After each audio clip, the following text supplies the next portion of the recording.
What I'm about to reveal will shatter everything you thought you knew about history. This isn't some tale of random violence or wartime chaos. Instead, you'll discover a bone-chilling administrative machine that transformed human beings into mere inventory, erasing 500,000 lives with the cold precision of a business operation. Before we dive in, consider this haunting truth that historians rarely discuss. The most devastating weapon of conquest wasn't forged in steel or gunpowder. The real instrument of destruction? A simple ledger book. But here's where the horror deepens beyond anything you can imagine. Those carefully recorded entries didn't just track goods sold at market. They documented something far more sinister, something that reached into the most sacred space of all, the nursery where children slept. To grasp how human lives became nothing more than trade goods, we must journey back to 1218, to one of the wealthiest Islamic empires the world had ever seen.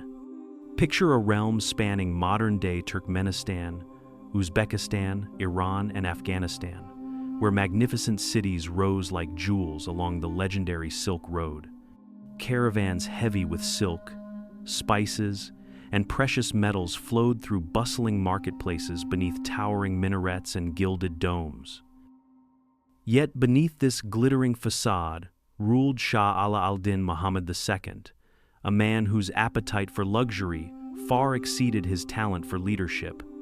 While his subjects endured crushing taxes and brutal enforcement, the Shah indulged in wine, women, and wild excess.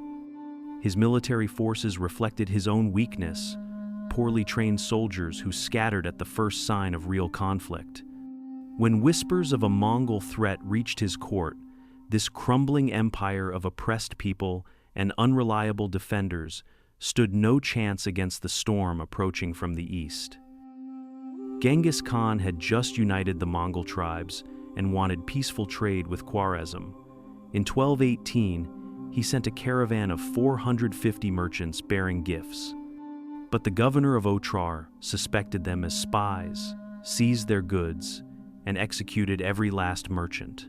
When Genghis sent ambassadors demanding justice, the Shah made a fatal mistake. He killed them too. This unforgivable insult sealed his empire's doom. Genghis, consumed with rage, swore brutal personal revenge for the spilled Mongol blood. By autumn 1219, Mongol armies, perhaps 150,000 strong, came roaring into Central Asia like an unstoppable avalanche. The Shah's cowardice and terrible leadership abandoned his great cities to face annihilation alone. One by one, they crumbled. First Otrar fortress fell, then cultural jewel Bukhara, then economic powerhouse Samarkand, and finally capital Urgench. The devastation defied description. Chroniclers called it the most horrific catastrophe ever witnessed. By 1221, the Khwarazmian Empire had been completely erased from existence. Most historians stop here, with this tale of destruction, but our investigation starts with the first step of a chilling, methodical process. One word from a medieval chronicler stopped us cold: allocated. This wasn't random looting or chaotic seizure. Allocated, like inventory, like goods being distributed according to a plan. So we ask the question that historians have avoided for centuries. If these chronicles read like accounting records, then where exactly did all the captured women end up? We're about to trace the administrative machine, not the battles or sieges, to uncover what really happened to them. With the Khwarazmian Empire reduced to smoking ruins, something far more sinister than random violence began to unfold. What followed wasn't chaotic looting or spontaneous brutality. Instead, a bone-chilling administrative process kicked into gear. This methodical system operated with such precision that it resembled a corporate audit more than wartime conquest. Here's where the Mongol invasion reveals its most horrifying truth: the quiet, bureaucratic documentation of human misery. Our investigation starts at the ledger's first entry: capture. Historians love to gloss over this brutal detail, but we can't ignore what the evidence reveals. After cities like Samarkand or Merv surrendered, something chilling happened. Every man faced systematic execution. Blood-drunk warriors losing control? Absolutely not. Cold, calculated policy drove every blade.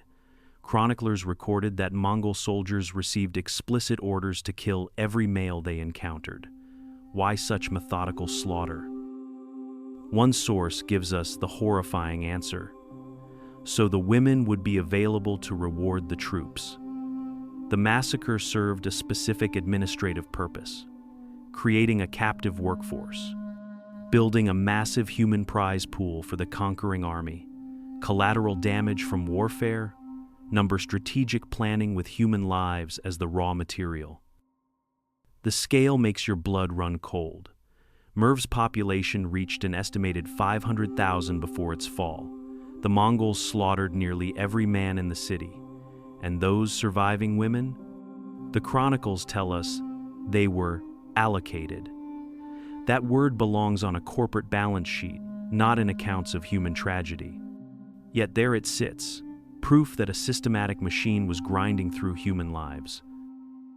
The Mongol leadership didn't see people as individuals deserving mercy.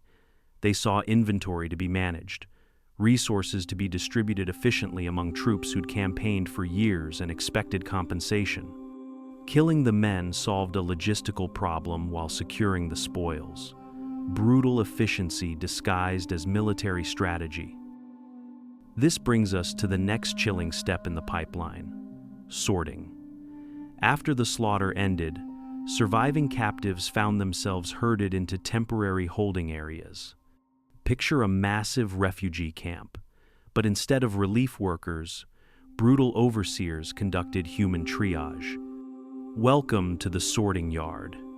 Here, captured people became inventory to be categorized for future use. The process operated with cold efficiency that stripped away every trace of humanity. The Mongols weren't just raiders anymore. They were empire builders with specific human resource needs. The most prized captives? Skilled artisans. Weavers, architects, jewelers, and scribes got yanked from the crowds like winning lottery tickets. Their expertise would rebuild the Mongol capital and fill imperial treasuries. These valuable individuals entered one processing lane, received identification tags, and faced deportation thousands of miles eastward. Their talents mattered more than their lives or freedom. The remaining masses of women and children flowed into different lanes entirely. The empire didn't need them for grand construction projects. It needed them for something more basic: back-breaking labor. Day after day, Mongol officials mechanically separated families and friends, deciding who lived and who faced lifelong servitude. These conquerors felt zero emotional connection to their human cargo. People became raw materials for imperial expansion. Historians prefer focusing on dramatic battlefield clashes while ignoring these silent, daily atrocities. But imagine the psychological devastation when survivors realized their fate wasn't random chance. Every decision about their future came from calculated, deliberate planning. If you think that's horrifying, the allocation process gets far worse. The Mongols didn't practice generic slavery. They operated a sophisticated hierarchy for their human property. We now examine the bone-chilling step of allocation. Once sorted, women became personal possessions distributed according to precise calculations. Many became domestic servants for Mongol generals and their families. These women performed household duties, cared for Mongol children, and labored in the massive camps trailing the army. Forced labor consumed their entire existence, stripping away every trace of personal freedom. They joined the household inventory alongside horses and tents, possessing no more agency than livestock. Their former lives vanished from all records, replaced by the stark reality of bondage. Names, stories, identities became meaningless details. each woman transformed into a simple number in a household roster, a body worked until it shattered completely. But a large number of young, beautiful women were allocated for a more sinister purpose: sexual slavery and concubinage. Chronicles make it clear that Genghis Khan himself got first pick of the beautiful women, and after that, the generals and soldiers were free to take whomever they wanted. The conquest granted this right automatically. Sexual violence became a tool of control and a reward for loyalty. Captured women maintained troop morale and bound soldiers to the Khan's cause.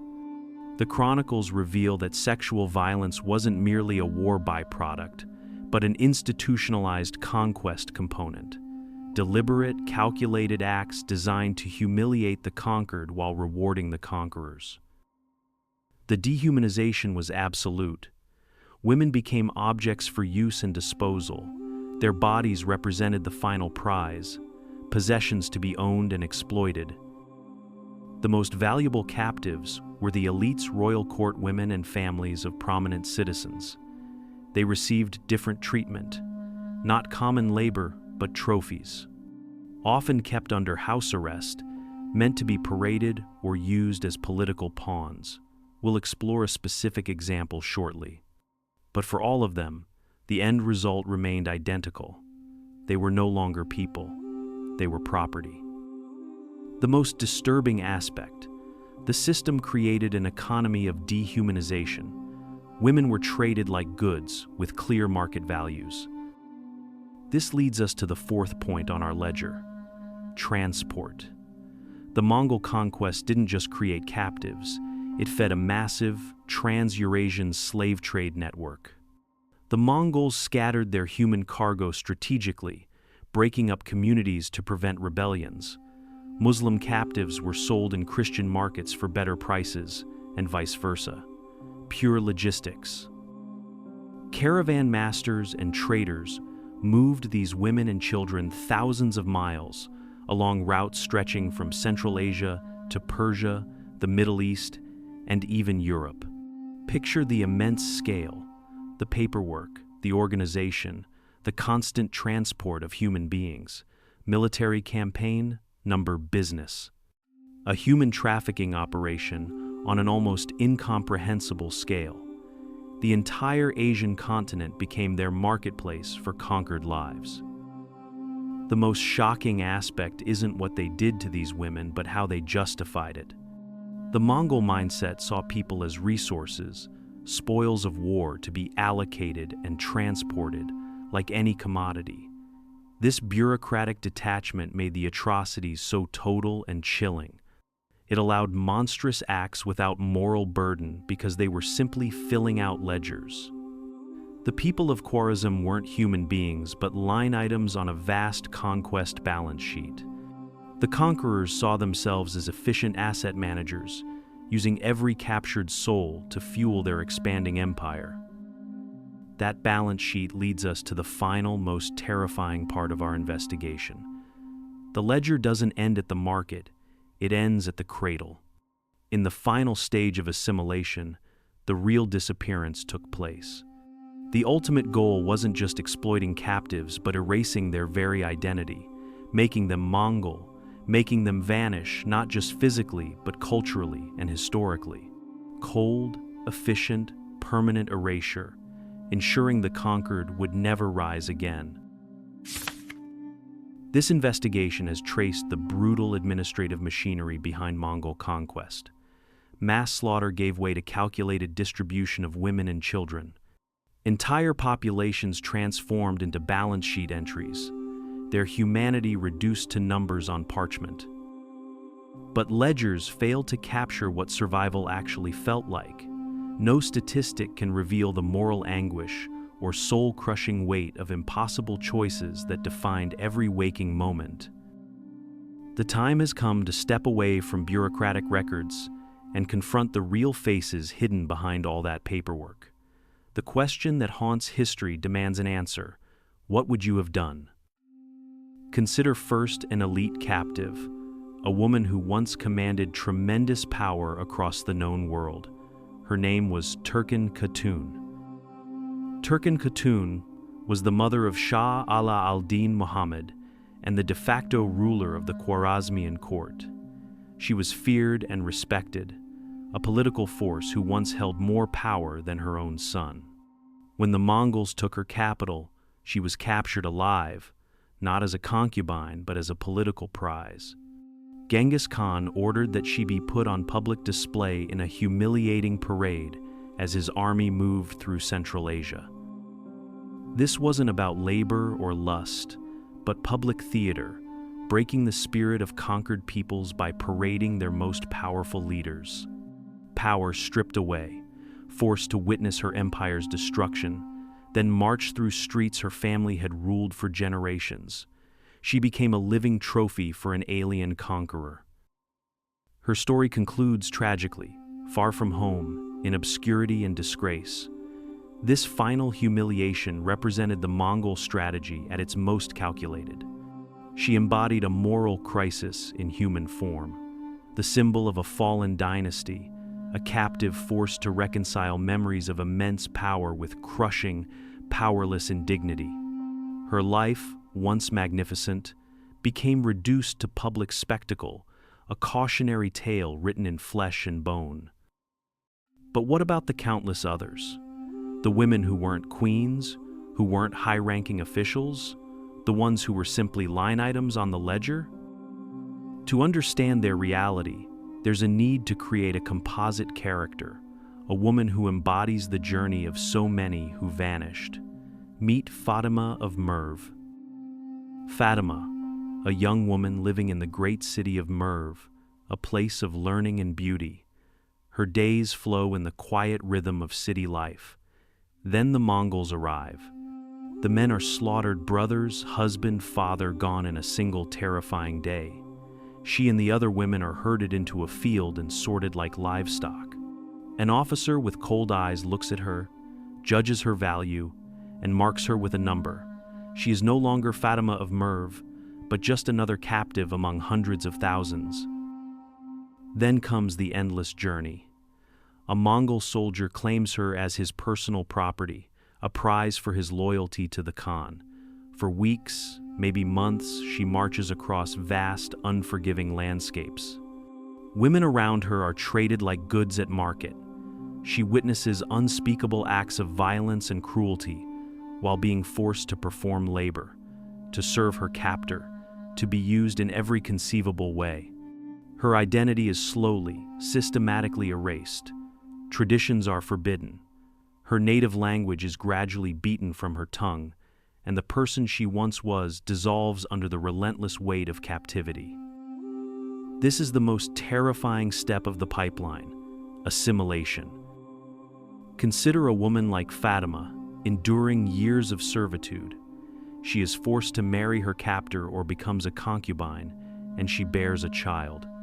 Violence and loss brought this child into the world, yet they are now raised as Mongol. They learn the Mongol language, the Mongol customs, and are taught to see their mother's people as the vanquished, the weak. The ultimate, quiet act of erasure unfolds here. The bloodline continues, but the identity is severed. The mother's language becomes a distant memory. Her culture becomes a faded dream. Her own children are raised to be part of the very machine that destroyed her world. The ultimate horror of this conquest wasn't the number of dead, but the number of disappeared. The systematic, bureaucratic process turned a vibrant civilization into a resource, and its people into chattel. The ledger ended not with a tally of deaths, but with the quiet, final act of assimilation that ensured an entire people would disappear from the historical record, not with a bang, but with a whisper. Here lies the human consequence of treating people as a line item, a terrifying lesson. Ancient history? Hardly. What you've witnessed is a blueprint, a chillingly effective administrative machine designed not just to conquer but to consume. True horror doesn't always explode on battlefields. Sometimes it whispers through quiet, bureaucratic processes that turn human beings into line items. The scariest part isn't what they did, but how they did it. The Mongols perfected dehumanization through administration. They saw people not as individuals with names, families, and stories, but as raw resources to be managed, moved, and absorbed. The moral burden spread across a vast system. The soldier who killed a man was a warrior. The officer who sorted captives was a manager. The trader who sold them was a businessman. The family that raised an assimilated child was simply parenting. No single person felt the full weight of the crime because policy justified everything. That mindset feels profoundly modern. Systems designed to make our world efficient can commit atrocities with sterile, detached cruelty. Consider the paperwork required for ethnic cleansing, the logistics of mass deportation, or the bureaucratic nightmares refugees face today. In each case, human identity shrinks to a form, a file number, a statistic. The individual becomes a data point while moral weight disappears into administrative machinery. The Mongol ledger mirrors back the danger of letting administration override humanity. Distance from 13th century barbarism feels comfortable. But what would you have done in their position? As a Mongol soldier promised a wife and home, would you have questioned the system? As a Khwarazmian captive, could you have resisted slow assimilation, or would survival have trumped resistance? The story reveals difficult, morally ambiguous choices people make under unimaginable pressure. The line between survival and complicity can be terrifyingly thin. The legacy lives beyond ruined empires. 0.5% of the world's male population carries Genghis Khan's DNA. Invisible trauma passes through generations. Most importantly, this serves as a powerful warning about bureaucratic machinery that transforms humans into inventory. The people of Khwarazm didn't vanish in one dramatic moment, but over years, through millions of small, invisible erasures carried out by a system that saw numbers, not people. The ultimate horror wasn't a single violent act, but final, silent disappearance. If you're fascinated by history's darkest chapters, subscribe for more untold stories of human brutality, forgotten atrocities, and the disturbing tactics that shaped our world.